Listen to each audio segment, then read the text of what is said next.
যুদ্ধ করতে হয় নাই, ইমানের জন্য কারো কোনো কথা শুনতে হয় নাই, ইমানের জন্য আমাদেরকে কোনো ত্যাগ চিকিৎসা করতে হয় নাই, ইমান অর্জনের জন্য মালকে মাইল সফর করতে হয় নাই।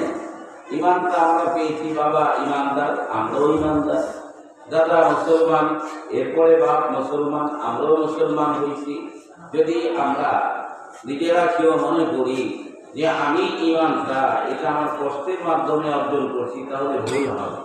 বাড়িতে বইয়া ঘুমায়া জন্মগ্রহণ করেছি, আস্তে আস্তে নাম একটা মুসলমানের রাখছে এবং বুঝছি যে আমাদের ইমান আনতে হবে, কালেমা পড়ছি, মুসলমান ওইভাবে হয়ে গেছে।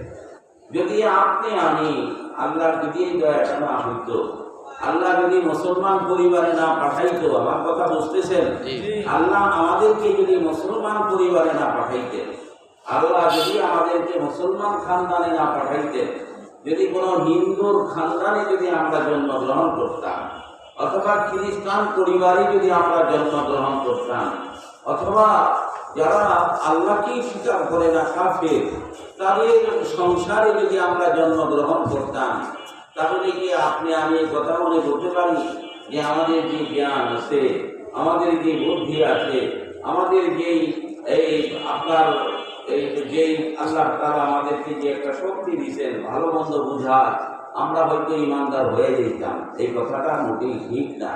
আল্লাহ ইমান দিতে চাইছেন, জান্নাত আমাদেরকে দিবেন, এই জন্যই কিন্তু মুসলমান খানদানে আল্লাহ আমাদেরকে পাঠাইছেন, আলহামদুলিল্লাহ।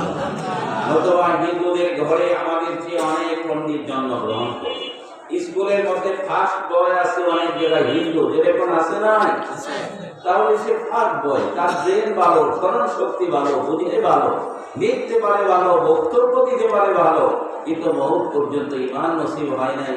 এত জ্ঞান বুদ্ধি থাকার পরেও ইমান থেকে বঞ্চিত, তাহলে আমরাও তো এরকম বঞ্চিতই থাকতাম। কিন্তু আমরা ইমানের সম্পদটা পেলাম কেমনে? আল্লাহ আমাদেরকে দিলেন মুসলিম পরিবারে, আমাদেরকে আল্লাহ পাক পাঠায়া একবারে সহজে আমরা ইমানদার হয়ে গেছি, আলহামদুলিল্লাহ, আলহামদুলিল্লাহ। এই জন্যে কেউ যদি মনে করে যে আল্লাহ আমাকে কি দিলেন, অমুকের এত সম্পদ, অমুকের এত সম্পদ, এরকম বলি না আমরা। আল্লাহ এই অমুসলিমদেরকে কত সম্পদ দিয়ে রাখছে, এরকম কথা বলা ভুল হবে। কিচ্ছু না রে, আপনাকে আমাকে ইমান তো দিয়ে, পৃথিবী এক পাল্লায় আর একজনের ইমান এক পাল্লায়, ইমান ভারী হয়ে যাবে। সেই ইমান যে আমরা পেলাম, এটা কত বড় শুকরিয়ার কথা। এই ইমান আল্লাহ আমাদেরকে দিয়েছেন, কিচ্ছু না রে ইমান তো দিয়েছেন। আর এই ইমানটা এত বড় টিকেট যে জান্নাতে যদি যেতে পারি, এই ইমান নিয়ে মৃত্যুবরণ করার পর জান্নাতে আমরা অনেকে হয়তো নামাজ পড়ি না, রোজা রাখি না, যাকাত দিই না, এগুলো আছে যে বিশ্বাস করি, তাহলে ইমান থাকবে, আলহামদুলিল্লাহ। নামাজ পড়ে না, কিন্তু নামাজটা পড়ার দরকার, নামাজ আছে এই বিশ্বাস যারা, যাকাত দেয় না, কিন্তু এটা ভুল করতেছে, অন্যায় করতেছে, কিন্তু যাকাত শরীয়তে আছে, এই সমস্ত গুনায় আক্রান্ত হয়ে যদি কেউ মৃত্যুবরণ করে, আল্লাহ দয়া হইলে মাফ পাবে, নতুবা তাকে কিছুদিনের জন্য জাহান্নামে যেতে হবে। জাহান্নামে যে সে থাকবে এই গুনাহগুলো পোড়াবার জন্যে, তো আল্লাহ পাক এই জাহান্নাম থেকে বের করার জন্যে ফেরেশতাদেরকে বলবেন যে দেখো ঈমানদার কারা আছে জাহান্নামের মধ্যে, তাদেরকে বের করো। ফেরেশতারা বের করবে। আল্লাহ তাআলা আমাদের পিয়ারা রাসূলকে জাহান্নামে দিবেন, ঢোকার দায়িত্ব দিয়া বলবেন যে আপনার উম্মত কাদের অন্তরে ঈমান আছে, এদেরকে খুঁজে খুঁজে আপনি বের করেন। বের করার পরে নাহরুল হায়াত, যেটা জান্নাতের বাহিরে একটা বিরাট নহর, একটা নদী, এই নদীর মধ্যে জাহান্নামের পোড়া কয়লা হয়ে বের হবে, একদম কালো কুৎসিত হয়ে। হাদিস শরীফের মধ্যে আসছে, ওই নহরে যখন ডুব দিবে, ফেরেশতার ডুব দেওয়াইবে, সাথে সাথে তার পুরা শরীর, চেহারা, সুরত, চামড়া সূর্যের চেয়ে বেশি আলোকিত হয়ে যাবে। এরকম পরিষ্কার পরিচ্ছন্ন করে জান্নাতে দেওয়া হবে। এরপরে বলা হবে যে জাহান্নামে আর কোনো ইমানদার নাই, আর কোন ইমানদার পাওয়া গেল না। ফেরেশতারাও বলবেন, নবীরাও বলবেন, আমাদের নবীজিও বলবেন। আল্লাহ পাক তখন বলবেন এখনো কিছু ইমানদার জাহান্নামে আছে, এটা ফেরেশতারাও জানে না। সুবহানাল্লাহ, এটা কোনো নবীরাও জানে না, এবং যেটা তার এলাকাবাসীও জানে না, এরকম কিছু ইমানদার সে নিজে জানে যে আমি ইমান আনছিলাম আর আমি আল্লাহ তাআলা জানি।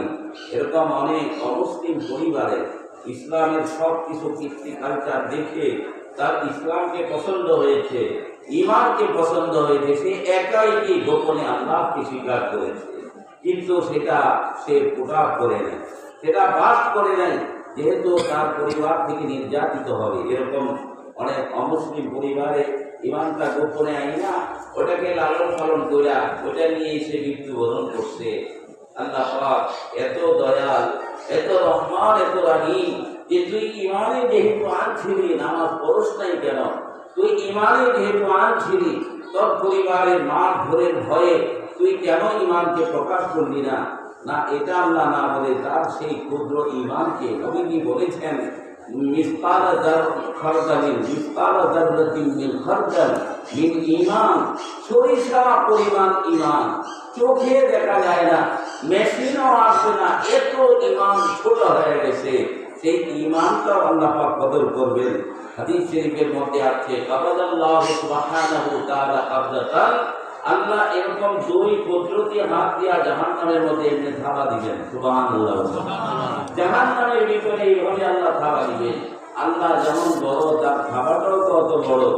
একদম জাহান্নামের মধ্যে গোপন গোপন ঈমান নিয়ে যারা জাহান্নামে জ্বলতেছিল সব আল্লাহ পাকের থাবার মধ্যে চলে আসবে। সুবহানাল্লাহ। এগুলোকে বের করে নহরের মধ্যে ধুইয়া তাদেরকে জান্নাতে দেয়া হবে। তাদের জান্নাত দুনিয়ার 10টার সমান হবে। এটা পাইল কোন বরকতে? ওই ঈমানের বরকতে। তাহলে আমরা তো অত ক্ষুদ্র ঈমান না, আমরা নামাজ পড়তেছি, কোরআনকে বিশ্বাস